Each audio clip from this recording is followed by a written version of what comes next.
الرسول بما أنزل إليه من ربه والمؤمنون மேலான ஃபித்ரா, ஜகாத், சதகாக்களை நமது இஸ்லாமிய கல்வி சங்கத்திற்கு கொடுத்து உதவுங்கள். அவற்றை உரிய நபர்களுக்கு அவர்கள் இடத்திற்கே சென்று விநியோகம் செய்ய இருக்கின்றோம். இன்ஷா அல்லாஹ். கொடுக்கப்பட்டுள்ள எண்களை தொடர்பு கொண்டால் எங்களது நிர்வாகிகள் தங்கள் இல்லம் தேடி வந்து கனிவுடன் பெற்றுக் கொள்வார்கள்.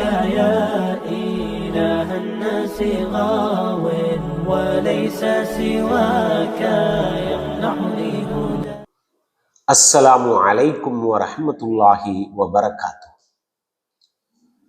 இன்னல் ஹம்தலில்லாஹ் வஸ்ஸலாத்து வஸ்ஸலாமு அலா ரசூலில்லாஹ் முஹம்மத் பின் அப்துல்லாஹ் ஸல்லல்லாஹு அலைஹி வஸல்லம் வ அலா ஆலிஹி தாஹிரீன் வ அஸ்ஹாபிஹி அஜ்மஈன். அம்மா பஅத்.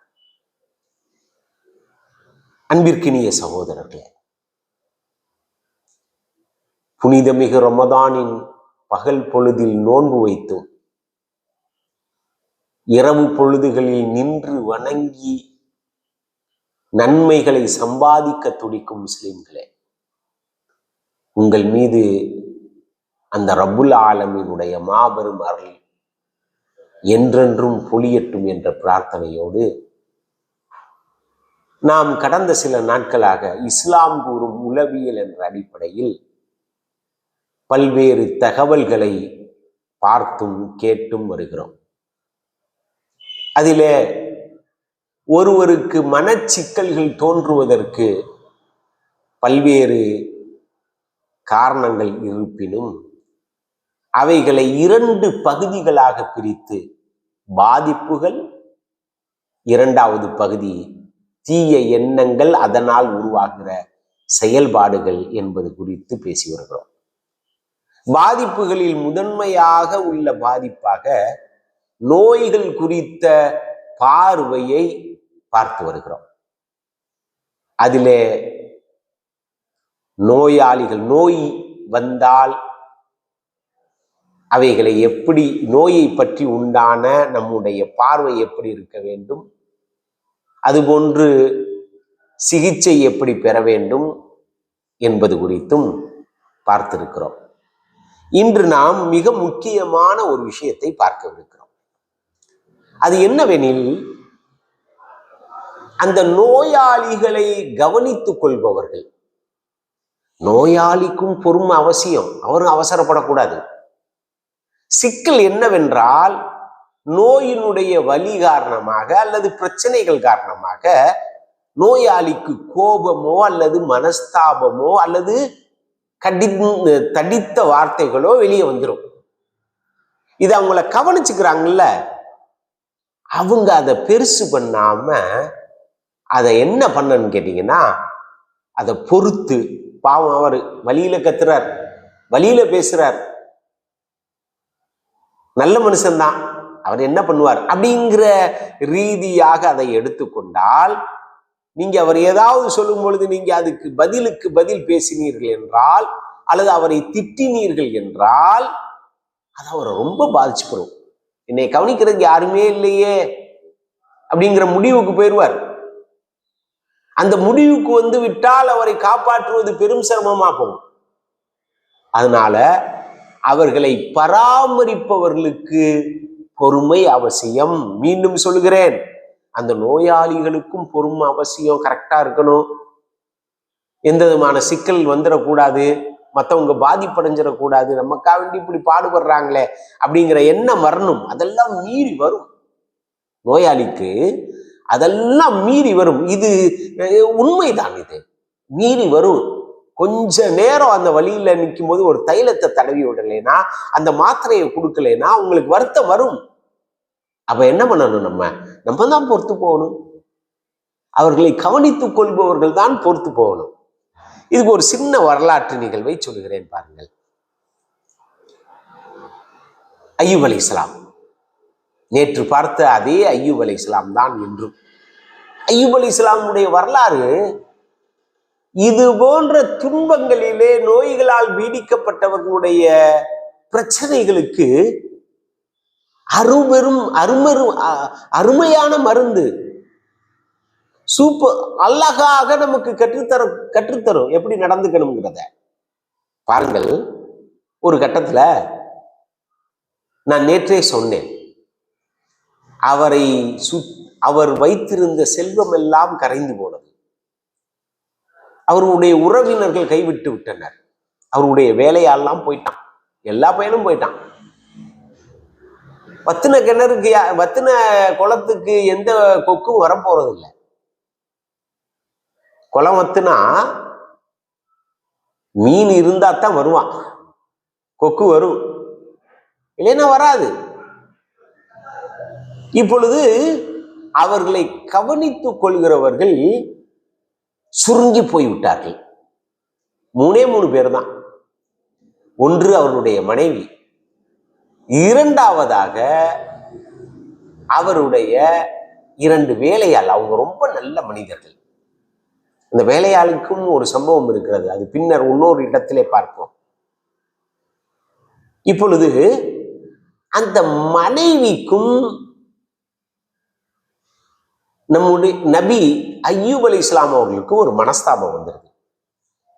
அது குறித்து தஃப்சீர்களிலே விரிவுரைகளிலே ஒரு செய்தியை சொல்லி இருக்கிறார்கள்.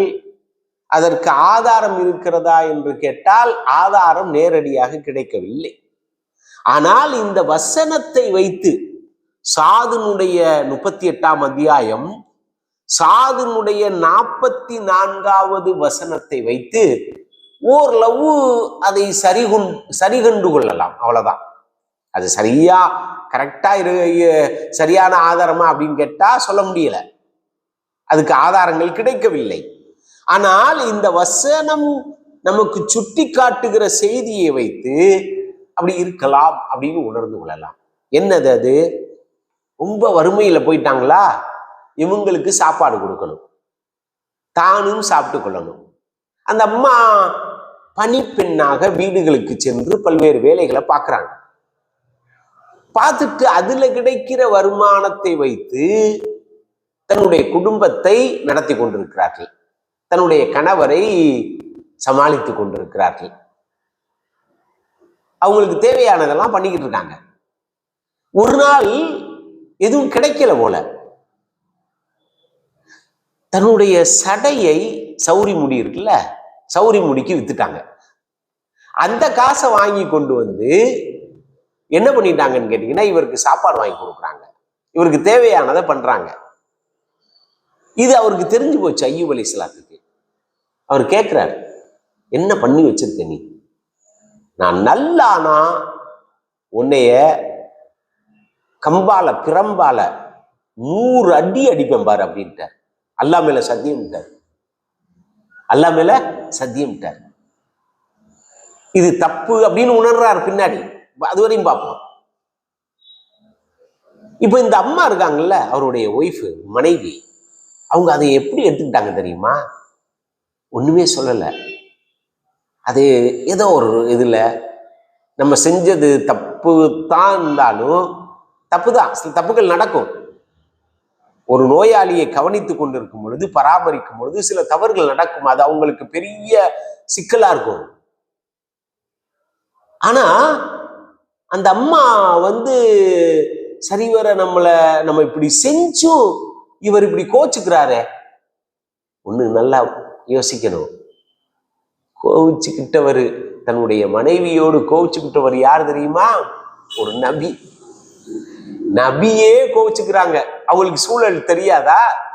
எல்லாமே போயிருச்சு, வறுமை நிலைக்கு போயிட்டோம், தெரியாதா அவங்களுக்கு? தெரிஞ்சிருந்தும் அவர் இந்த திட்டிப்புறார். சாதாரண மனிதர்கள் இந்த கவனிச்சுக்கிறாங்களா? அவங்களுக்கு சொல்றேன்னா, சாதாரண மனிதர்களுடைய நிலை என்ன? அவங்களுக்கு கோபம் வரும், அந்த கோபத்தை நாம் தான் பொறுத்து கொண்டாக வேண்டும். இப்ப அல்லாஹ் பின்னாடி அவர் என்ன பண்றாருன்னு கேட்டீங்கன்னா, வருத்தப்படுறாரு.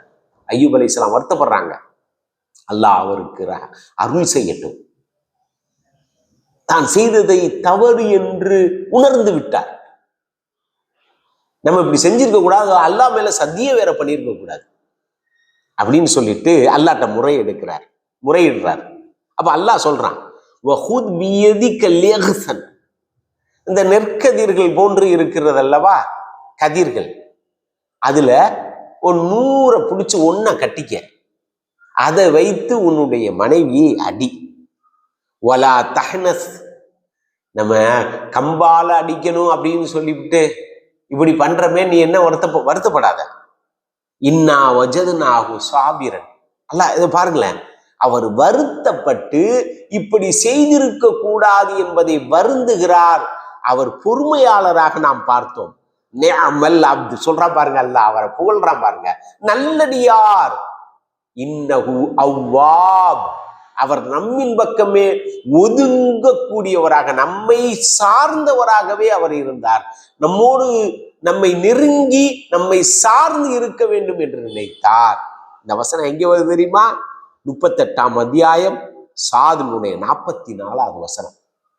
மறுபடியும் சொல்கிறேன், ஒரு நபியே தன்னை கவனித்துக் கொண்டவர்கள் தன்னை சரிவர கவனிக்கவில்லை அல்லது செய்யக்கூடாத ஒரு காரியத்தை செய்து விட்டார்கள் என்று நினைக்கும் பொழுது, ஒரு சாதாரண மனிதன் அவனுக்கு ஏற்படுகிற வலிகளால், அவனுக்கு ஏற்பட்ட பிரச்சனைகளால் என்ன பண்ணத்தான் செய்வான்? இப்படி புலம்பிடுவான், திட்டிடுவான்.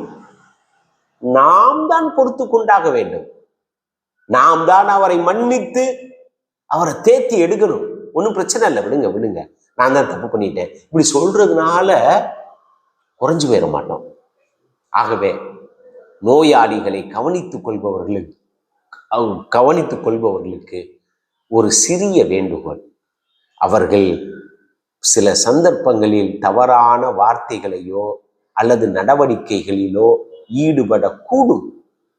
அல்லாஹ்விற்காக வேண்டி பொருங்கள். இன்ஷா அல்லாஹ் நாளை சந்திப்போம். அஸ்ஸலாமு அலைக்கும் வரஹ்மத்துல்லாஹ்.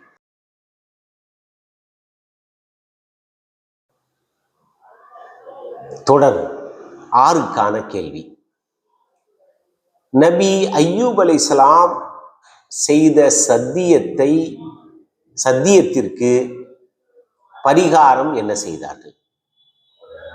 இன்றைய நிகழ்ச்சியை உங்களுக்காக வழங்கியவர்கள் பைருஹா multi cuisine family restaurant, Kilakarai.